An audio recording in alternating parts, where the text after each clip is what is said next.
In this video, we'll explore how to identify different types of equations and how we know what approach to take to solve each.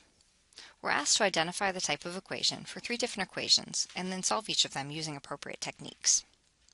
The key to start and identify these types, so our key to identifying type, is to look at the operations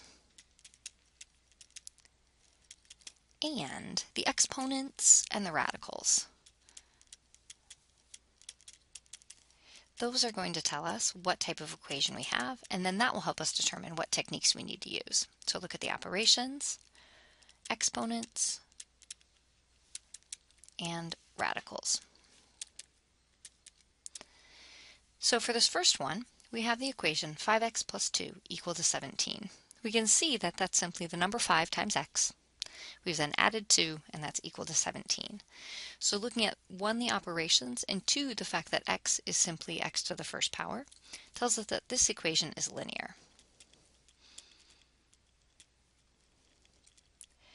So our approach for solving will be to isolate 5x, and then we'll divide each side by whatever coefficient is on x, in this case 5.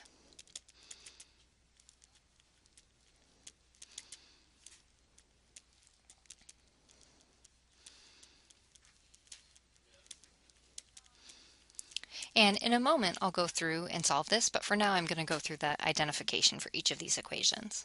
So we have that first equation identified, and we've written down the steps we would take to solve it. Let's look at the second one, where we have the equation x minus 3 quantity squared, so that x minus 3 is inside parentheses and then squared, and that is set equal to 25.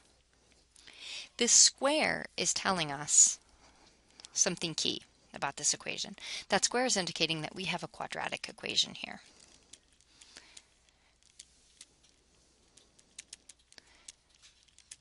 So in terms of methods for solving, there are a number of methods that we can use to solve a quadratic equation.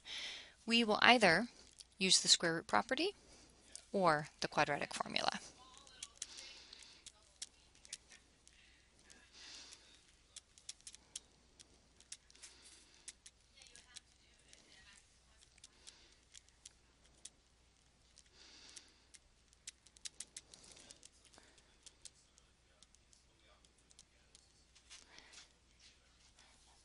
Okay, looking at this last equation, we have the square root of the expression x minus 4, so that entire x minus 4 is inside that radical, equal to 7. The square root here is our key in identifying that this is going to be a radical equation. And I'm just going to highlight that radical there. So we know that this is a radical equation. And that root 2 is important. It's a square root, so we could have third roots, fourth roots, etc. So, in terms of solving it, we will isolate the radical.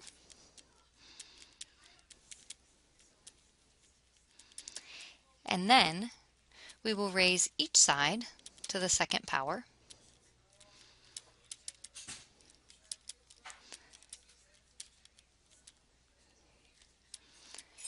If it were a higher radical, which we'll see, if it were a third root, we'd raise it to the third power, fourth root, we'd raise it to the fourth power, etc. So at this point, we have identified the type that each of these equations is, and we've written down steps to solving them. So let's go through and solve each of those. 5x plus 2 equal to 17. We will isolate 5x by subtracting 2 from each side, so we'll get 5x equal to 15. We will then divide each side by 5. So 5x over 5 is going to be 15 over 5, and that makes x equal to 3. The last thing we always want to do is check. So we will check if we take 5, multiply it by 3, and add 2, do we get 17? And 15 plus 2 is indeed 17. So we can state that solution set as the set containing the number 3. The next equation we'll solve is this quadratic equation. Now we have the quantity x minus 3 squared equal to 25. So the square root property is generally shorter than the quadratic formula. So when we use it, when we can use it, it's good too. So we will use that square root property here. So we will take our x minus 3, quantity squared, equal to 25. And the square root property allows us to determine then that x minus 3 is equal to the positive or negative square root of 25. So that will become x minus 3 equal to positive or negative 5. And to determine each of those, we can break it down into two equations if we want. I'll make this x minus 3 equal to negative 5, or x minus 3 equal to positive 5. That makes x equal to negative 2 when I add 3 to each side, or x could be 8, again adding 3 to each side. As a quick check,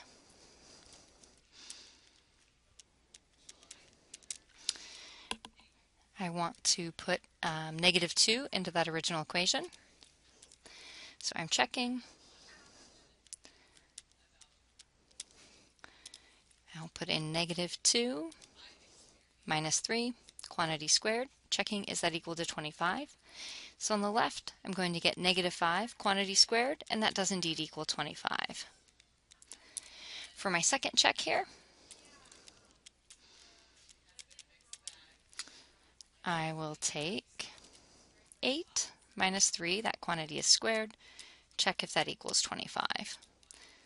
So I'm going to plug in 8 for x, subtracting 3, that quantity squared. So on the left I'm going to get 5 squared, and that indeed also equals 25. So my solution set here has two solutions in it, and it has the numbers negative 2 and 8. Our last equation is that radical equation. So I'm going to take the square root of x minus 4, that's equal to 7. I will square each side. So I'll have the square root of that quantity x minus 4 squared on the left, and on the right I'll have 7 squared. When I take the square root of x minus 4 and I square it, I'm simply left with x minus 4. So I have that on the left, and on the right I'll have 49 when I compute 7 squared. To get x on its own, I will add 4 to each side. That will give me x equal to 53. So I have that proposed solution. I'll go through and check it. I will do that by replacing x with 53 in that original equation. So I will have the square root of, and then inside there I'll have 53 minus 4, and I'm checking if that's equal to 7. The square root of 49 is what that left-hand side will simplify to, and that indeed equals 7. So my solution set here contains the number 53.